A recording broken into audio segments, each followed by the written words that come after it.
Tiga paper bag yang dibawa Jessica ke dalam Cafe Olivier menjadi sorotan utama tim penyidik selama proses rekonstruksi versi penyidik. Paper bag yang dibawa Jessica dianggap menghalangi CCTV. Proses rekonstruksi kedua atau rekonstruksi versi tim penyidik digelar sejak pukul 14 waktu Indonesia Barat. Pada rekonstruksi ini diperkirakan 65 adegan mulai dari Jessica masuk Cafe Olivier, memesan kopi hingga kopi diantar oleh pelayan ke meja dan pada akhirnya diminum oleh Mirna.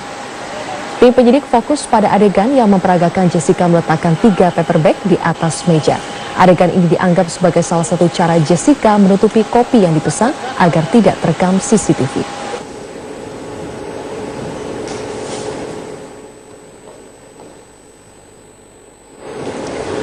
Di Reskrimum Polda Metro Jaya menggelar rekonstruksi kasus kematian Wayan Mirna di Cafe Olivier Grand Indonesia, Jakarta Pusat. Rekonstruksi kematian Mirna ini merupakan kali pertama setelah Jessica Wongso ditetapkan sebagai tersangka.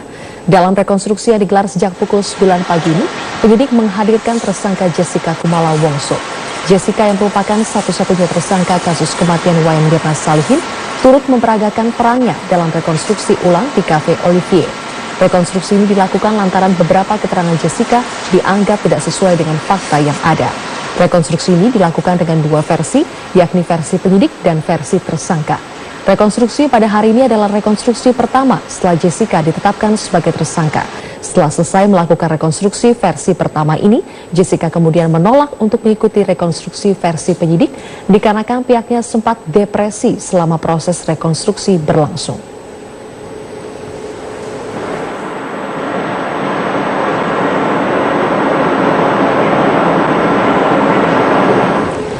Penyidik Polda Metro Jaya memastikan tidak mempermasalahkan sikap Jessica yang hanya bersedia menjalani rekonstruksi versinya sendiri dan menolak rekonstruksi versi penyidik. Penyidik akan membuat berita acara terkait penolakan Jessica. Jessica Kumala Wongso, tersangka kasus kematian Wayan Mirna Salihin, menjalani 56 adegan rekonstruksi bersama Hani dan karyawan Cafe Olivier. Adegan dalam rekonstruksi ini merupakan adegan yang disiapkan pihak Jessica. Sementara penyidik juga menyiapkan rekonstruksi sebanyak 65 adegan. Namun Jessica menolak melakukan rekonstruksi versi penyidik. Kuasa hukum tersangka beralasan pihaknya menolak rekonstruksi versi penyidik karena Jessica tetap merasa tidak bersalah dalam kasus kematian Wayan Mirna sahabatnya.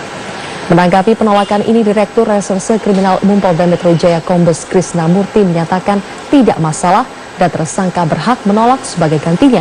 Pihak penyidik memberikan berita acara penolakan kepada tersangka. Yang versi Jessica ada kurang lebih 56. Tapi itu satu adegan ada yang bercabang-cabang, beberapa adegan potongan-potongan. Jadi tidak 56 itu murni 56 foto. Ada beberapanya, ada bagian-bagian subbagiannya. Yang dari kami dari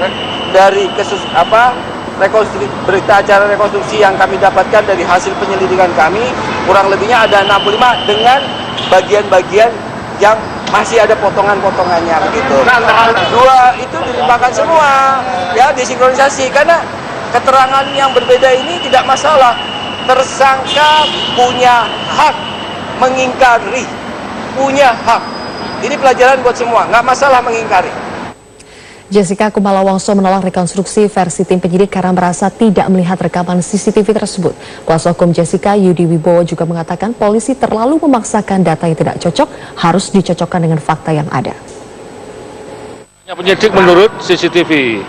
Lah CCTV kita nggak lihat, suruh ikuti itu kan nggak benar. Berarti kan dipaksa suruh ngaku kan kita.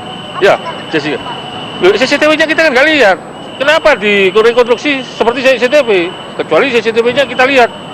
Pak, apa benar Jessica tadi sempat depresi? Ya depresi karena ada sesuatu yang nggak cocok, dipaksakan supaya cocok.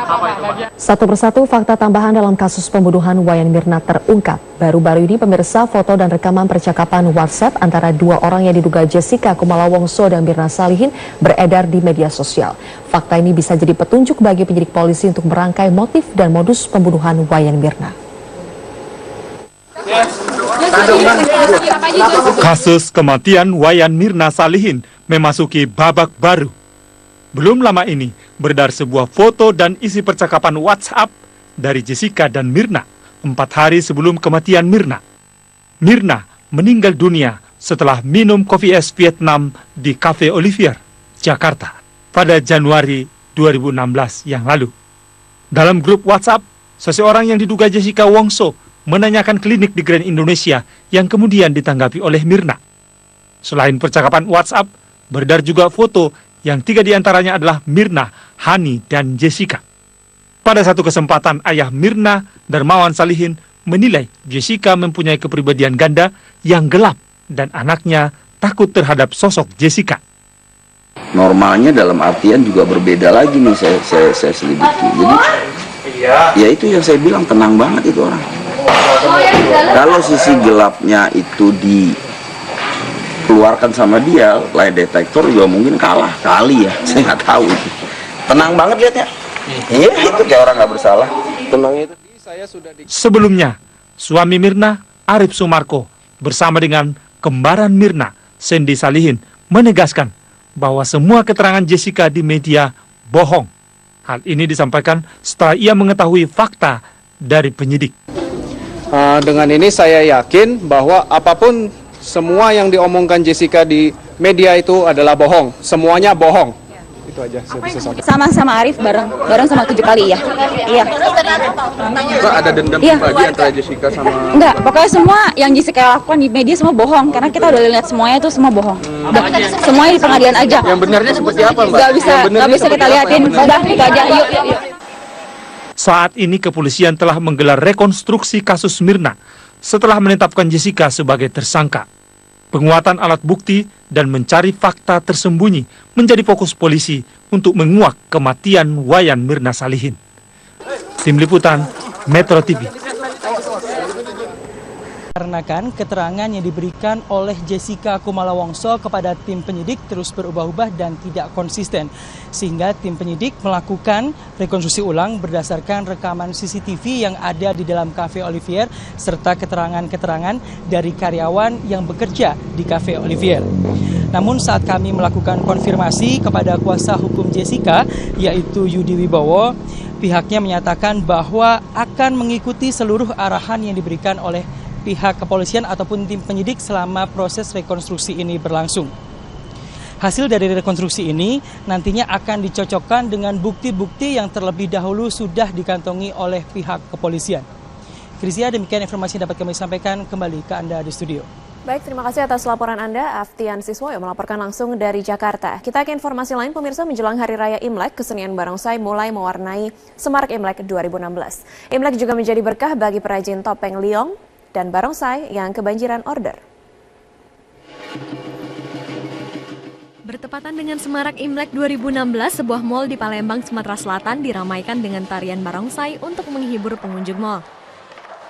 Para pengunjung antusias melihat atraksi barongsai, anak-anak dengan sukacita memberikan angpau kepada penari barongsai. Hari Raya Imlek juga menjadi berkah bagi perajin topeng liong dan barongsai. Di Temanggung, Jawa Tengah, perajin topeng liong dan barongsai Budianto kebanjiran order. Budianto mengaku jelang Imlek kali ini permintaan meningkat hingga 100%. Dalam sehari, Budi yang sudah 10 tahun menekuni bisnis ini dibantu istrinya bisa membuat 80-100 buah topeng liong dan barongsai. Dikirimnya ke Semarang, ke Kalimantan, ya banyak kota-kota besar. Harga ya setiap tahun ada peningkatan, ya kan, bahan-bahan juga naik. Untuk satu buah liong dan barongsai dijual dengan harga bervariasi, yakni Rp25 hingga Rp50.000. Selain dipasarkan di pasar tradisional di Yogyakarta, Magelang, dan Semarang, Budi juga sering mendapat pesanan dari luar Pulau Jawa. Tim Liputan, Metro TV. Pemirsa, jelang Tahun Baru Imlek, sejumlah persiapan dilakukan Vihara Gunung Timur di Kota Medan. Informasi selengkapnya akan disampaikan oleh Wilson Purba langsung dari Medan, Sumatera Utara. Wilson, dapatkah Anda beri gambaran sedikit persiapan apa saja yang dilakukan? Ya, Krizia, satu hari jelang Tahun Baru Imlek, ini persiapan di Vihara Gunung Timur, Kota Medan ini dilakukan, salah satunya adalah dengan membersihkan 70 patung dewa yang ada di Vihara ini. Dan untuk membersihkan 70 patung dewa ini dibutuhkan waktu sedikitnya 1 minggu agar semua patung dewa ini bersih, dengan tujuan nanti agar ketika Tahun Baru Imlek, dewa-dewa ini akan naik ke kayangan dengan tenang dan juga dengan bersih. Nah, Krizia, di sini juga ada tradisi unik yang dilakukan di sini karena untuk membersihkan patung-patung dewa ini tidak boleh sembarangan orang, hanya orang-orang tertentu saja yang boleh, yaitu orang-orang yang mau makan makanan vegetarian selama membersihkan patung ini. Jadi prosesnya ini membersihkannya waktunya yaitu hanya 1 minggu, sehingga selama 1 minggu pula orang-orang yang membersihkan patung ini harus makan makanan vegetarian. Dan di sini juga sudah mulai terlihat Krizia, orang-orang datang untuk berdoa rutinitas seperti biasa, dan banyak orang memilih lokasi ini beribadah di sini karena memang di sini menjadi lokasi pusat kota. Vihara ini merupakan berada di letak pusat kota. Nah, di sini juga ada yang menarik, Krizia. Di sini ada nenas yang dibuat atau yang diletakkan di depan patung dewa, dan ini melambangkan di tahun monyet ini, di tahun baru Imlek 2567 ini, agar suku etnis Tionghoa itu bisa maju atau berkembang menuju kejayaan atau juga disebut dengan Onglai.